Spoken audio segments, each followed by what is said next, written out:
let's go back to, you said you had an accounting degree. Is that what you said you had?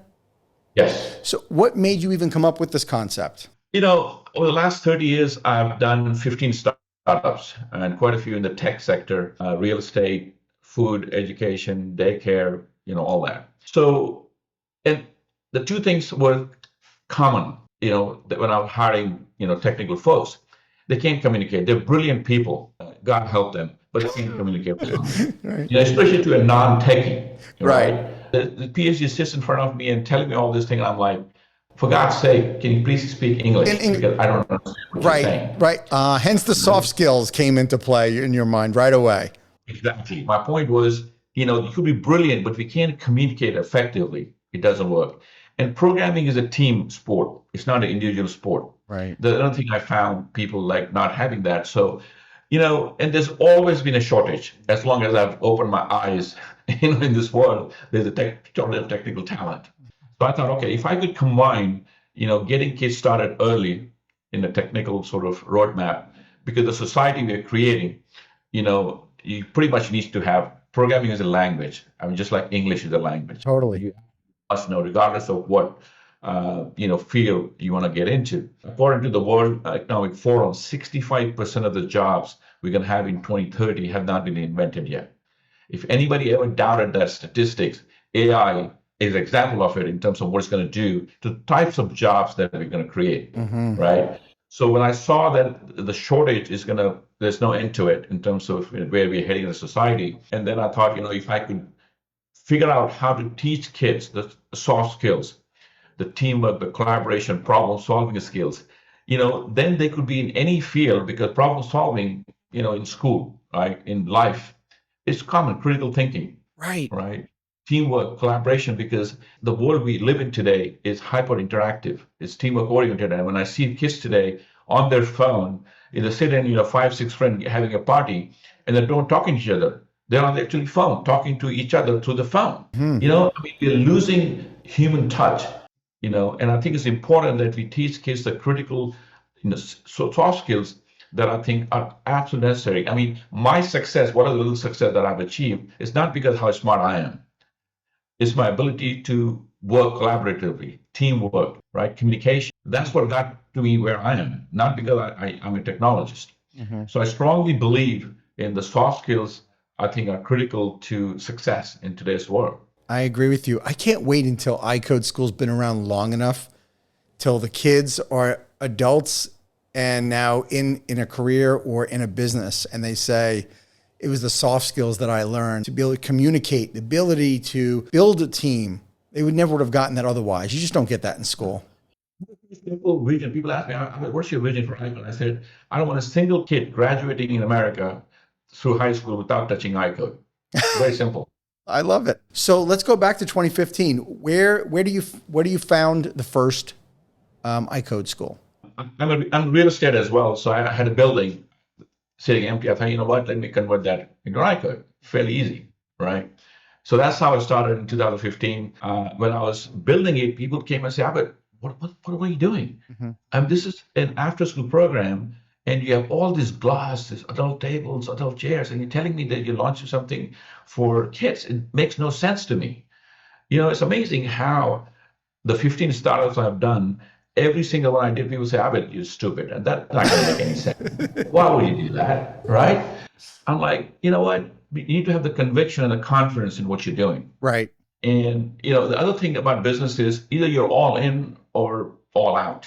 You can't just, I tell people you don't learn how to swim by sitting on the shore and putting your feet in the water. You have to dive in. I've never heard anybody learn how to swim without drinking some water. In the same way as business, right? You have to jump in. So I jump in all in. Otherwise, I'm not interested, because business is tough. If I do it half-heartedly, it's definitely going to fail. I'll guarantee you that. So that's what I thought about it. I thought, what?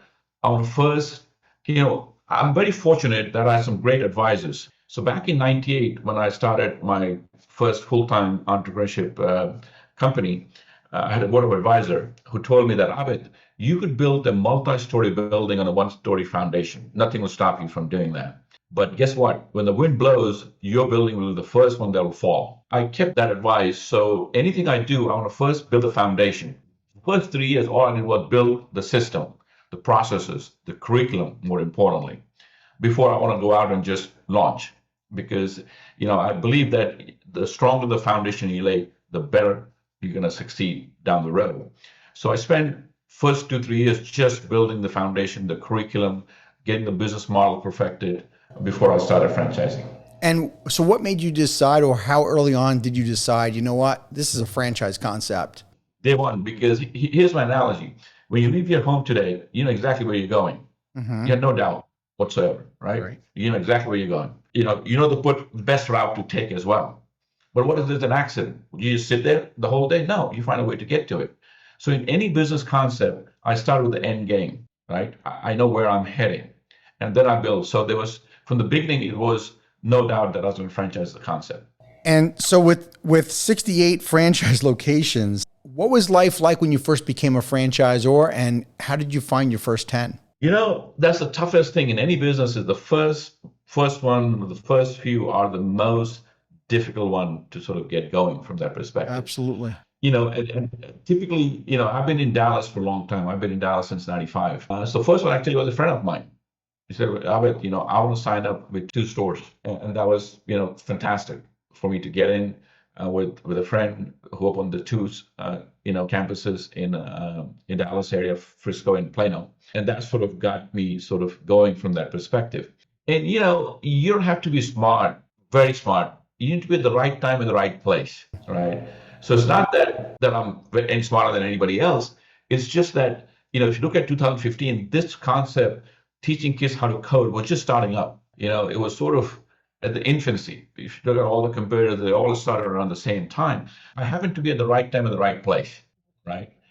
And then my thing is, I'm not an educator, I'm not a curriculum writer, I'm not a franchisor background. So my thing is, business is a team sport, right? So you need people with different skills. So you can never start a business knowing everything about the business. So that doesn't scare me at all. So everybody that I hire are smarter than me. I tell people, why would I hire somebody that's dumber than me and pay them money? It makes absolutely no sense. It actually makes no sense. Right. So I'm the dumbest one in any of my businesses. I run about 6 different companies now, and I'm the dumbest one because I have people that are much smarter. Because if I'm paying them somebody, you better be smarter than me. That might be, by the way, one of the greatest quotes so far in the months that we've done this podcast. I hope that everybody that's listening to this, that's an aspiring franchisor or somebody they're in franchising like you and I are, and they're trying to grow and they're stuck, it's often that they can't get out of their own way. 9 out of 10 businesses fail. Right? No, that's it. And the 1% that survive, or 10% survive, 90% of them don't cross more than a few $1 million. Mm-hmm. They get stuck in $3 to $5 million range. Most of them, 90% of them. And the reason is the entrepreneur can never let go. That's why they don't grow. Because in order to grow, you have to trust people. You have to hire competent people. And 9 out of 10 people cannot do that. They are okay with making their own mistakes. They're fine. But they cannot see other people make mistakes. Well, guess what? The definition of a human being is making mistakes. If you can't live with it, if you think you cannot make any mistake, you're stupid. Right. First of all. Right. Right. You see other people not make mistake, you're more stupid. So you have to hire people, you have to get out of the way, you have to trust them, you have to empower them, you have to create a culture that promotes creativity, take risk, right? We all know that risk equal rewards, right? If you want to start a business, then you're already taking a risk. And then when you get in there, then you could become risk averse. And I'm like, okay, well, how does that work then? Why do you get in the first place? It makes no sense. It's logical, right? Sure. Business is a risk. Right. Calculated risk. But if you're risk averse, then don't start a business. It's not for you. Thank you for tuning into the Emerging Franchise Brands podcast.